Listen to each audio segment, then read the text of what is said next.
let's get into what is Hell Is Us. So a lot of people looking at this were thinking, okay, this is going to be another Souls-like, a sci-fi setting one. But the creators are saying, no, it's not really a Souls-like. It's pretty much an action RPG. You're not going to have the same kind of mechanics that you would in a Souls game. If you die, it's not you go back and you have to regain your stuff. But it's actually going to be a little bit different than what a lot of games have been. And again, this might actually sound a little bit Souls-like. But the difference here is that you're not going to have any kind of map indicators whatsoever. So in this game, you're in the alternate 1990s. There is a country. I don't remember the name. It starts with an H, but it's not a real country. But there was a calamity, and after this calamity, a bunch of supernatural creatures started showing up, and this country went into a civil war. And during that time, the main character, Remy, was sent out of the country by his parents, and now he is returning to this country as a much older person with the UN. He's working for the UN as a peacekeeper. So he's returning. He's trying to find his father. And there's all these supernatural creatures around. You can't really attack them with conventional weapons until he finds this magical sword that he can use. And then I'm not sure if the sword transforms or he finds other similar weapons, but there are other weapons in the game. You can get swords, spears, axes, that sort of thing.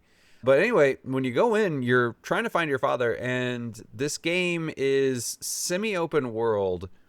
But as I said, there's no map, there's no compass, there's no quest markers.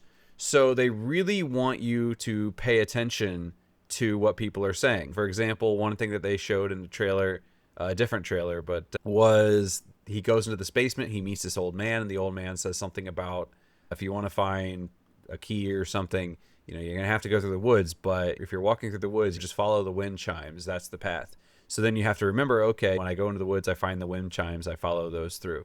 And then you have a kind of a little, it's kind of like a Pip-Boy. It looks like it's really basic technology. It's supposed to be in the 1990s. So this is pre-modern technology. There are cell phones, but they're not really fancy, so you're not really using one.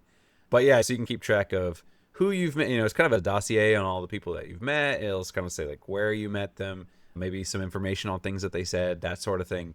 But there's nothing that indicates, okay, you need to go do this next. It's more of a reminder for you where you're like, oh, okay, I talked to that guy and he mentioned something about a basement and there might be something in it, that sort of thing. The developers were saying originally they were thinking of adding like a pen and paper mechanic where you could record your own notes, because that's how things used to be if you played really old games like on Ultima or something like that. But they ultimately ended up going with this way, and then they said it's better if you want to take notes, you can do that, but you're gonna have to do it on your own. What does make it a little bit different than a Souls game is that the combat is a little bit unique. Your stamina is actually locked to your health, so the weaker you are, the less stamina you're going to have. As you grow weaker, it's going to be harder for you to attack, so you're going to have to back out, and you're going to have to recuperate to keep yourself in the fight. Also, healing items are fairly rare, so the way you're going to be doing healing primarily in this game is occasionally enemies might release particles emit from them after certain attacks or something like that, and you have to do a kind of a timed pulse, and you can absorb those and heal you back. If you've played Neo, you're used to that pulse mechanic. There, it's not for healing. There, it's to dispel like the evil demon realm stuff. But if you play Neo, then that'll feel fairly familiar. So what was interesting to me was the quote by by the creative director. He says, "The central theme of Hell Is Us is that human violence is a perpetual cycle fueled by humans' emotions and passions." And yeah, thought-provoking stuff. That's never been done in a video game before. I'm truly inspired. I am, of course, being sarcastic. That's like Fallout, and it seems like that's a really common theme.